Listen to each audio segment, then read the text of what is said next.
Ayan, start na po tayo. Good morning po sa inyo lahat. Good afternoon at good evening sa buong mundo. So, need po natin ng malaking mixing bowl. Ayan. Add lang po natin itong toyo. Konting toyo lang. Meron din tayong kalamansi. Ayan. Oyster sauce. Yun. Tapos maglalagay din tayo ng bagong durog na paminta. Ayan. Kuha pa tayo ng konti. Yung. Tapos, haluin lang natin ng maigi. Yan o. Para pantay-pantay ang lasa. Simple lang po ang ginawa natin marinade. Wala na pong maraming ingredients. Pero mamaya magdadagdag po tayo. Ayan. Kung sa tingin nyo, well blended na yan, ilalagay na po natin yung main ingredients natin. Susuot lang tayo ng gloves na plastic. Yan, para panigurado malinis. Ito pala yung karne natin. Ayun, nahulog. Karne ano po yan, chicken thigh. Boneless po. Yan, lagay po natin. So make sure well coated po lahat yan. Maganda isa-isahin natin para panigurado well coated sila,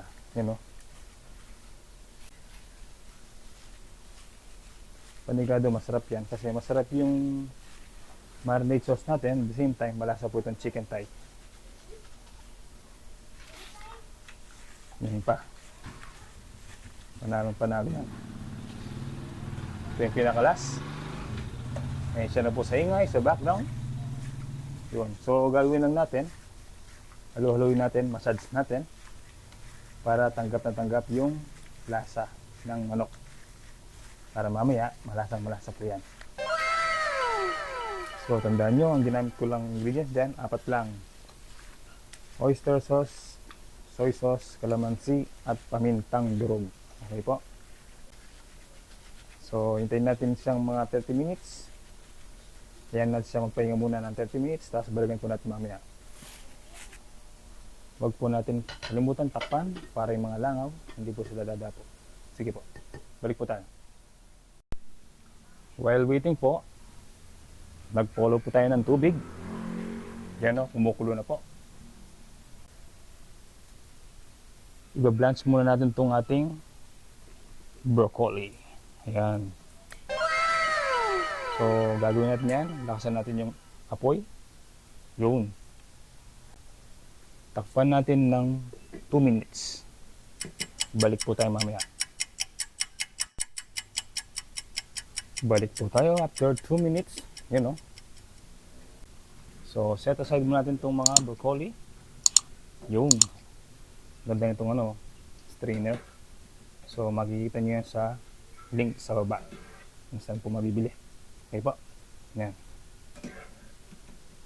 Dahan-dahan lang po para hindi mapasok. Ganda ng kulay oh. Green na green ng broccoli.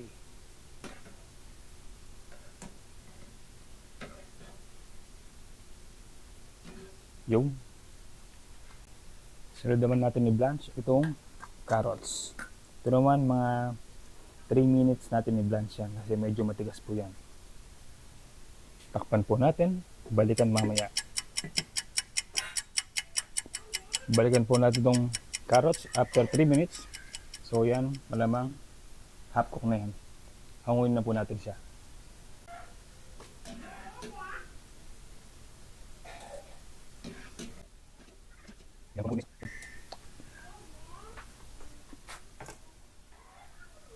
Yan, balikan po natin itong ating marinated na manok. After 30 minutes lang po. Yan. So, kuha tayo ng strainer. Yan. Tapos patiktikin or bawasan natin yung marinated sauce na nakalagay po sa ating manok. Yan. Para pag pinirito natin mamaya, hindi masyado magtalsikan. Yun. Yan. Wait po natin ng mga 10 to 20 minutes. Tapos nyan, iprito na natin sila. Okay?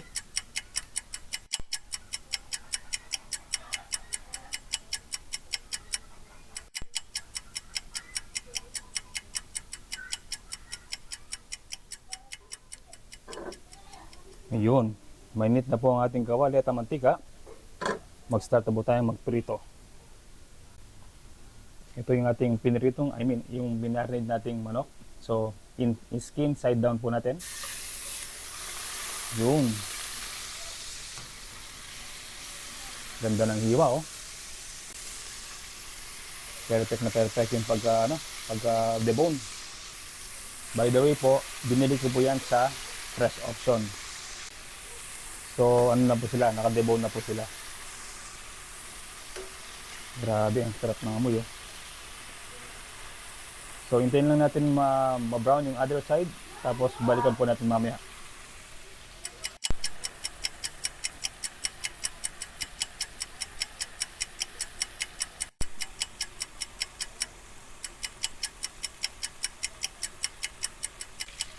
Ayan, balikan po natin. Ganda ng pagka-brown, no? Panalong panalo yan, no? Yung the best yan, no? Tingnan nyo naman, no? Sarap papakin niya, no? Kahit ganyan lang yan, masarap na yan. Yung panalo. So, yan. Wait natin ma-brown yung kabilang side. Tapos, balik po tayo mamaya.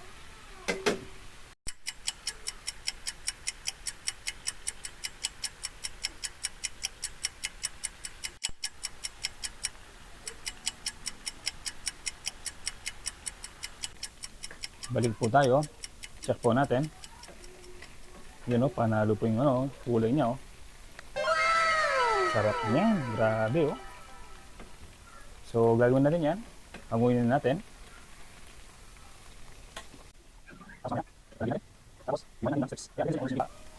So, make sure bite size siya.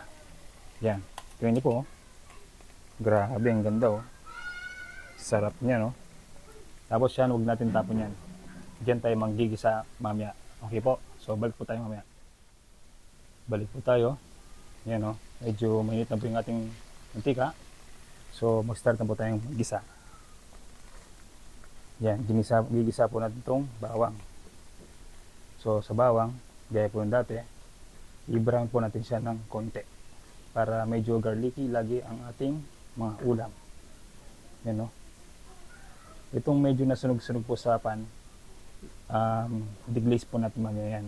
And then, script po natin yan, no? So, mahalo po yan sa ating sarsa mamaya. So, panigurado, malasang-malasa po ang ating sarsa. Yan. Makilipas po 1 minuto. Makita nyo, medyo brown na siya. Lumabas na rin po yung aroma ng bawang. So, ilalagay na po natin yung sibuyas. Gaya ng bawang, itong sibuyas, kinat ko siya na parang pangsisig. Yun, o. Lakasan natin konti ng apoy. Yun. So, sa sibuyas, hinayin natin siyang maging translucent para lumabas yung pagkatamis niya. Yan, yung sibuyas natin naging translucent na siya at konting brown na siya. Ito po yung pinagbabarang kanina. Yun, no? Sarap niyan, panigurado. Add po tayo ng konting ketchup. Yun. Konting asukal. Pambalanse lang po. Maglagay din tayo ng konting tubig. Yan. Haluin natin para well blended ang mga nilagay nating mga ingredients. Yung parang barbecue sauce, oh. Mamula-mula. Yan. Takpan po natin. Balik po tayo after 2 minutes. Yan. Balikan po natin. Yun, oh. Ganda ng ganda ng sarsa natin, oh. Haluin lang natin. Yun, oh. Ganda ng pagkano. So, ang gagawin natin yan, lalagay tayo ng slurry. Itong slurry para maging thick yung ating sarsa. Yun, dagdagan pa natin. Lakasan natin yung apoy. Tapos, haluin natin. Yun. Haluin natin hanggang maging thick yung sarsa. So makarang po yung lang segundo. Yan o. Medyo thick na po yung ating sarsa. Sarsa ang parang tomato, parang barbecue sauce. Mamula-mula siya. Yan o. Sarap ng panigurado. So all we have to do right now, nalagay na po natin lahat yung mga ingredients natin. Haluin. Tapos ready na po yung ating ulam. Ito po yung ano natin kanina, pinritong chicken thigh. Yan o, panalo po yan, grabe. Ilagay na rin po natin itong carrots. Yun o. Ilagay na rin po natin itong broccoli. Grabe, sarap niyan, panigurado. Tapos itong mushroom. Ang gagawin lang po natin yan, haluin. Yun o, grabe yan o. San ka pa? Masarap pa yan pa sa restaurant. Pang restaurant style. Grabe o, panalong panalo. Medyo maingi po sa aming background. Pasensya na po ulit. Yun o. Habang mainit po yan, iserve nyo po agad para ma-enjoy po nila ang init. Yun o. So, palagay niyo po. Ano po masasabi niyo po sa aming recipe for today? Panalong panalo po yan. Sana nag-enjoy po kayo sa aming recipe. Sana meron kayong nakuwang mga technique kung paano pasarapin ng broccoli ninyo. Yan o. Panalong panalo po yan. Sana mag-like, mag-subscribe at i-share niyo po ang aming mga video. At maraming salamat po sa continuous na pagsuporta sa amin. Maraming salamat po. So magpapaalam na po kami. Hanggang sa susunod na video po namin. Kita-kita po tayo. Maraming salamat po. Yan.